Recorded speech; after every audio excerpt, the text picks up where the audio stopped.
What up, what up, what up, what up?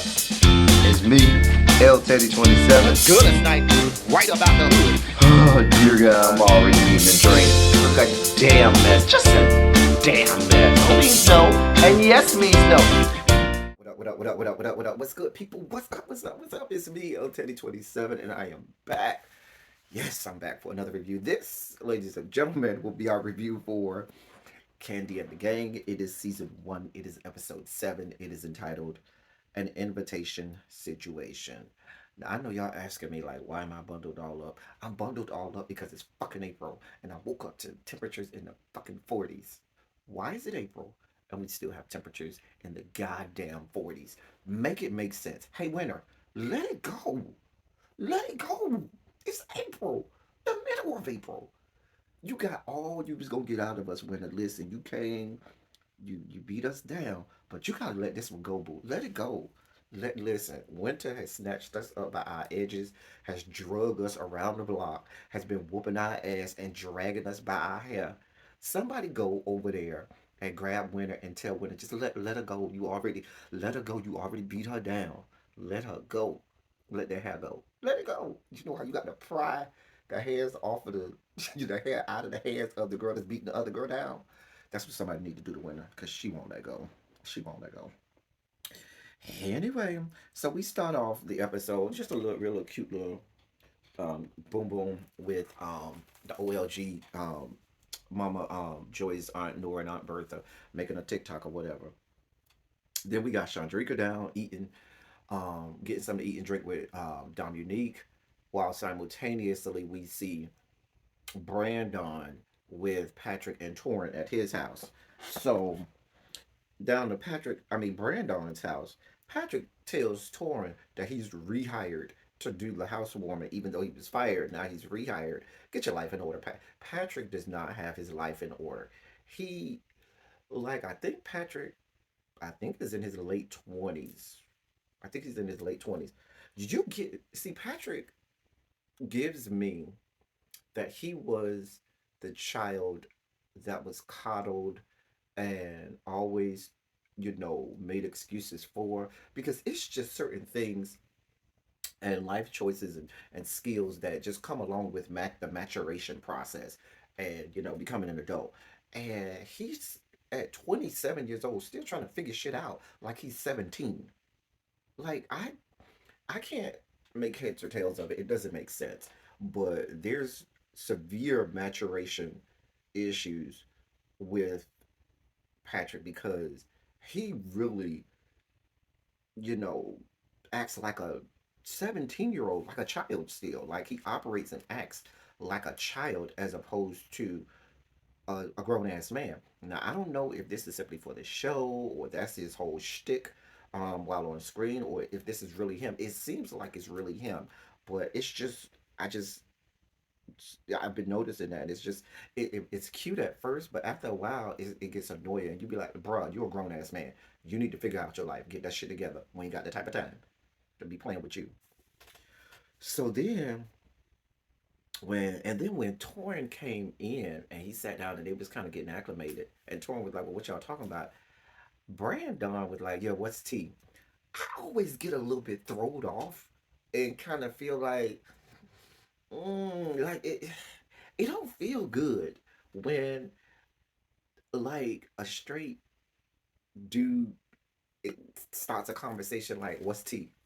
It's kind of like when you said when a white person goes in a room with a bunch of black people and now they just want to throw out a whole bunch of black vernacular and everything and kind of make it seem like they're cool and hip to the black culture and stuff, and like there's this misappropriation that happens. I kind of feel the same way when I'm in the company of a straight guy. He's like, yo, what's tea? Bro, I don't need you to tell me what's tea. Matter of fact, I don't want you to say what's tea to me because I don't need to be thrown off. Because if you say what's tea to me and I interpret that for me to mean that you down for the cause, you got, admission down here to the Rainbow Coalition compound, you're gonna get real mad if I start to flirt with you and hit on you. But you started this conversation off by saying, well, see, girl, I need boundaries. I need lines, definite lines and barriers. Let me stick to saying what's team. You stick to being who you are. Cause trust me, when I'm in the company of my friends that are not a part of the Rainbow Coalition, I don't go to them and be like, hey, what's tea? I don't go to them like, hey, girl, what's up? I'm not going to do that to you. I don't need you trying to misappropriate, you know, the lingo of us down here to the Rainbow Coalition compound. I'm just saying. Anyway, I just get thrown off by that. I don't know. Am I just looking at this wrong? Like, am I wrong about this? Y'all let me know in the comment section. Anyway, they start to talk about everything going on, specifically the cameras down there to the OLG and restaurant, and how the camera's been catching everybody. The camera Patrick talked about how the cameras caught Chandrika. My goddamn phone. Always these damn alerts and shit. Now I know I put my phone on do not disturb. I know I did. And it's still making goddamn alert. Anyway, um Patrick is talking about how Chandrika, that just threw me all the way off. How Chandrika got caught and went on this witch hunt trying to figure out who had snitched on her. Come to find out, ain't nobody snitched on her. The ring light caught you. Then Brandon talks about how him and Dominique got caught, you know, kissing and hugging and stuff as well by the cameras.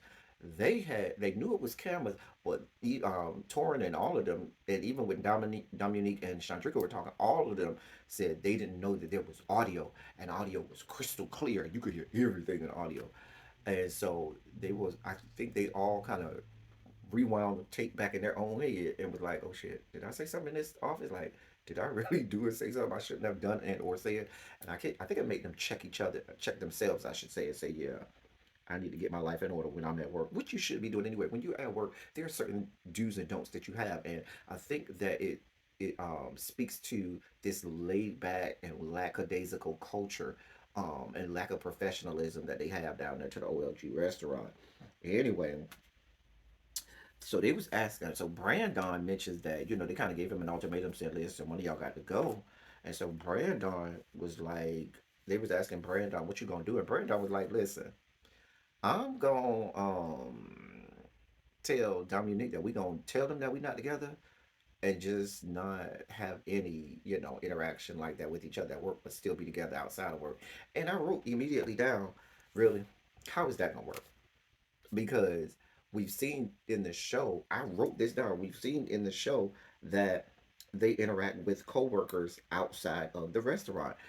And I'm like, if you're interacting with coworkers and other management outside of the restaurant, how is that gonna work? Whatever. Patrick says he's gonna propose to Safari. Okay, it ain't my relationship, it ain't my situation, it ain't my problem. Get it how you live. If you like it, I love it. If it's good for you, it's great for me.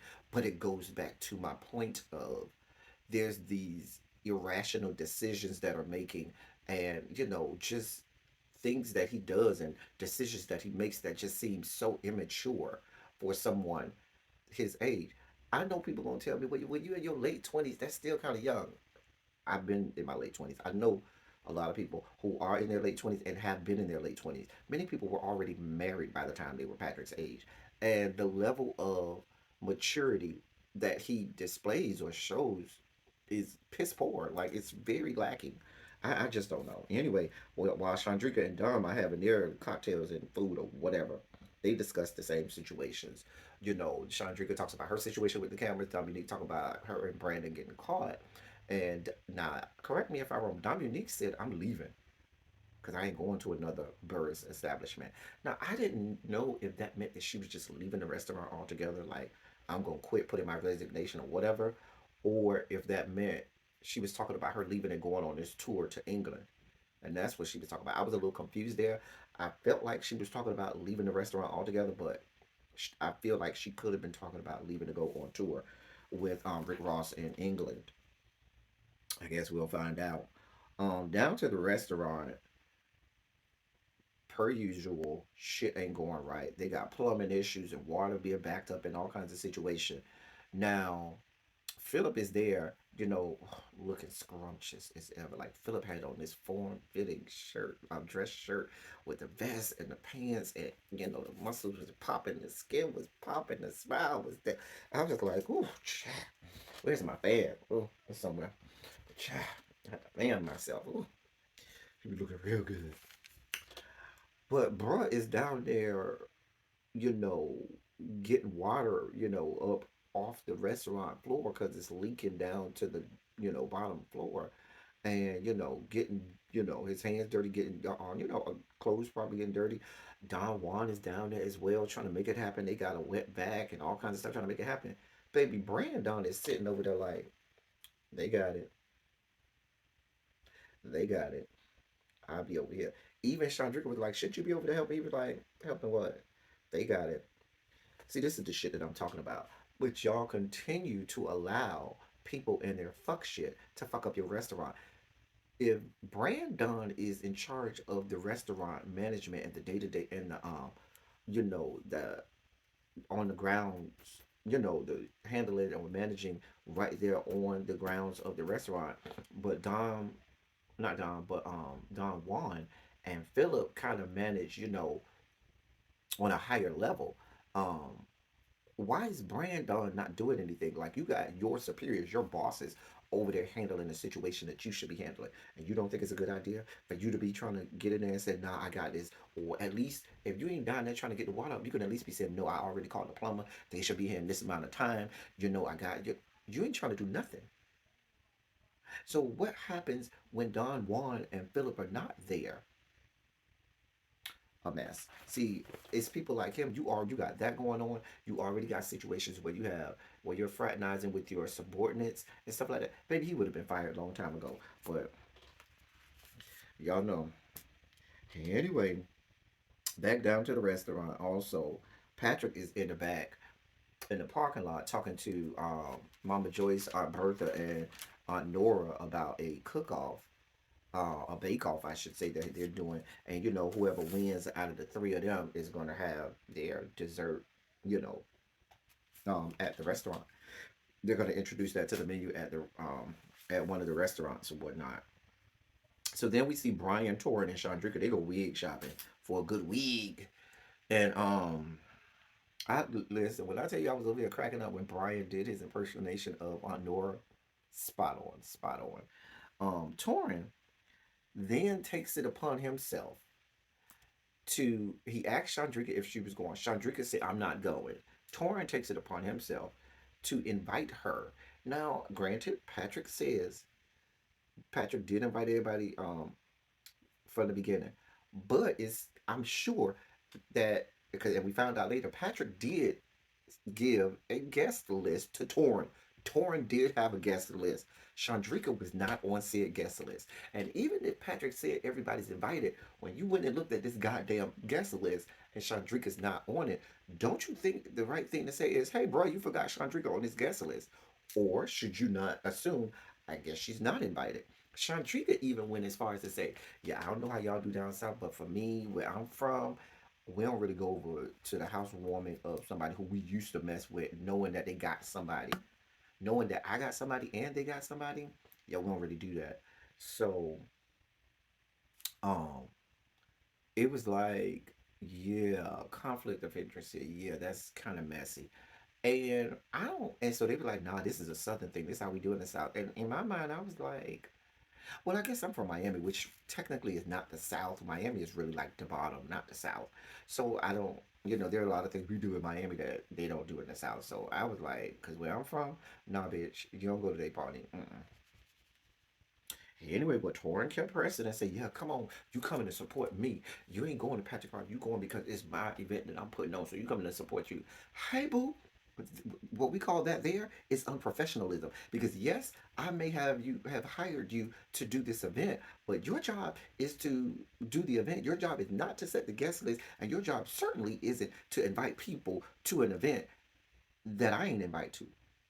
Even if you tell me, yeah, you invited everybody from the thing, but if I give you a guest list and you don't see them on the guest list, you as an event coordinator don't go out and say, oh, this is my event. Just go ahead and show up. I'll get you in the back door. Girl, you come on anyway. That's not how that works. That's unprofessional. That'd be like literally somebody paying you to do an event. You doing said event, and your friends say, girl, I want to come to this event. And you saying, girl, don't worry. Even though I ain't invited, even though, I don't, can you get me in? Girl, come on, I got you. It's my event. I'm putting it on. Girl, I'll come to the back door. I'll let you in. You come in anyway. You can't do that. Anyway, he should have left it how it was. Down to the bake off. Bertha, Bertha baked a pound cake. Aunt Nora baked a pound cake as well. and Mama Joyce cooked baked the angel food cake. Now, I looked at Aunt Bertha's pound cake. It looked burnt, like it looked like it was way too dark. If you know a pound cake and you looked at Aunt Bertha's pound cake, you looked at that. I looked at it and immediately could taste it in my mouth. You know what a burnt pound cake tastes like. You can't really get that taste out your mouth. And you do everything you can to avoid the edges, because if you eat the edge or the crust of that pound cake, you know it's gonna give you that nasty, burnt, bitter taste in your mouth. And I could look at it and tell, baby, you burnt that pound cake. Aunt Bertha trying to go, oh, I cook. Why? And they asked her, why didn't you cook your chocolate cake? Oh, because the pound cake was quicker, baby. It might have been quicker, but boo, you fucked that up. Aunt Bertha, I wasn't here for it, but you knew Melvin is loyal to his grandma. You know that's his grandma. He loved his grandma. His grandma taught him how to cook. He'd listen. And I feel like of the three, Aunt Bertha is the best cook. Like she's the one that is probably the best cook of the three of them. But babe, you messed that up, Aunt Bertha. I'm sorry. I could look at it and tell. I didn't like either. Just looking at the three cakes, I didn't like any of them. Like I wouldn't put any of the three cakes on my menu if it was me. But that's just me, honey.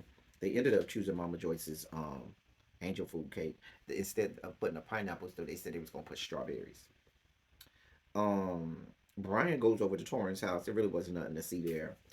Um, he just asked Torrin to bring some of his egg rolls to the housewarming, and Brian kind of saw that as an opportunity. Hey, Candy and Tyler be there. Hopefully, Tyler say, hey, I like these. We'll put this at one of our locations. A business opportunity for both of them. They just talked about how both of them were, doing better with their entrepreneurship.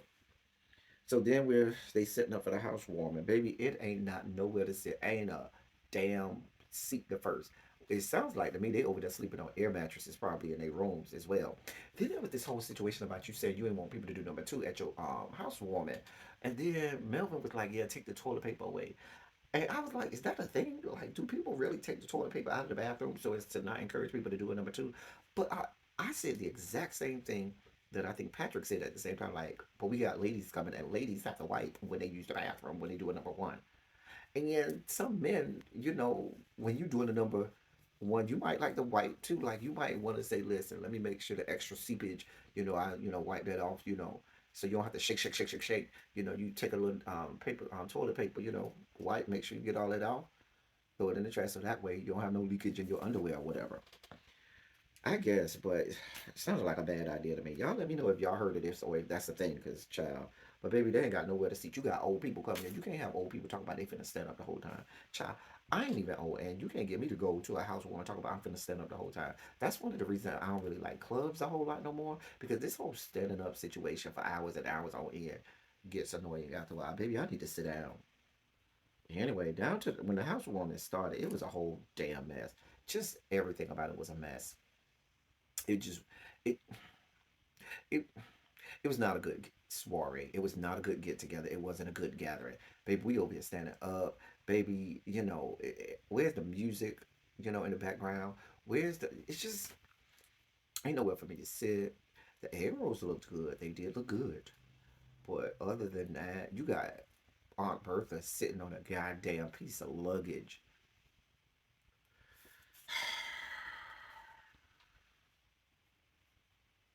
A mess. Brian performs and starts singing Amazing Grace. I was like, who that is over there on the guitar? I ain't paying you no mind, Brian girl. Sis, I ain't paying you no mind. I'm over here looking at who is this on guitar that I need to holler at. Instead of strumming on that pain. I mean on the guitar, can you come over here and strum on my pain with your finger? Okay. I just need you to come on over here, Mr. Guitar Man, and strum on my pain with your finger. Just saying. Anyway, Philip was there again. And he didn't even have on a good outfit. He just had on like a black t-shirt, I think some jeans, and was still looking scrumptious. I was like, oh, girl, go sit down somewhere, Philip. Get away from me because you're too cute. You're too cute. Go on over there now. Go on over there. Get away from me. You're too cute. Ah. Then Brandon and Dominique finally come in. Dominique goes over there and says, listen, Now, Brandon and Dominique came there together as a couple, which is the dumbest thing I've ever heard. 'Cause I think I forgot to talk about that part when Brandon and Dominique was at the pet store and they was trying to figure out whether or not they were going to go to Patrick's housewarming party as separate or as a couple. The dumbest idea was for Brandon to say, we're going as a couple." You know, Candy and um, Todd are gonna be there. You know, Candy and Todd know that y'all over here kissing and making out in a restaurant, and and Candy and Todd knows that y'all shouldn't be together. Like anybody with two eyes knows that y'all shouldn't be coming in as a couple. But you thought it was a good idea for you to do that, Brandon, right? A mess. They came in there. Everybody kind of looked like, really, this what y'all doing? Like y'all really just gonna come in here, booed up like this? Like this is appropriate? Basically, it was a middle finger to your boss. It was a big middle finger to your boss and to your boss's boss and your boss's boss's boss. Like, I don't give a shit what y'all say. I don't care how y'all feel. This is happening, whether or not you want it to. Bad idea. Child, the next bad idea was for Dominique to just stay in the house with Brandon and just say, "Oh, well, Chandrika and June, they'll figure it out." Because June had this whole plan of, when because I forgot to mention that Dominique, Brandon, Chandrika, and June were at the OLG, pre gaming before they went to the housewarming. And so June had mentioned, yeah, sometime because I think one of them asked, either Dominique or Brandon asked June about why, they didn't think he was gonna come. He was like, yeah, because when you get a new ride, you got to show everybody your new ride and show everybody you got a better car, a better ride. And I think what he was alluding to, he was going there for the sheer purpose of showing Patrick that I'm better than you, bruh. And Shantrika is with me, and she got a better boyfriend now. Which is why I didn't feel bad for you either, June. Baby, y'all was left right on our side. Because if you would have went in there with that kind of energy, that would have been bad as well, June. It was just a bad idea for them to be there. Baby, they was outside for more than 30 minutes from what I understand.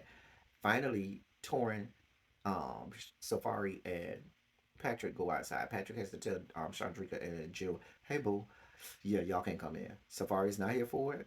I respect my lady. She said y'all can't come."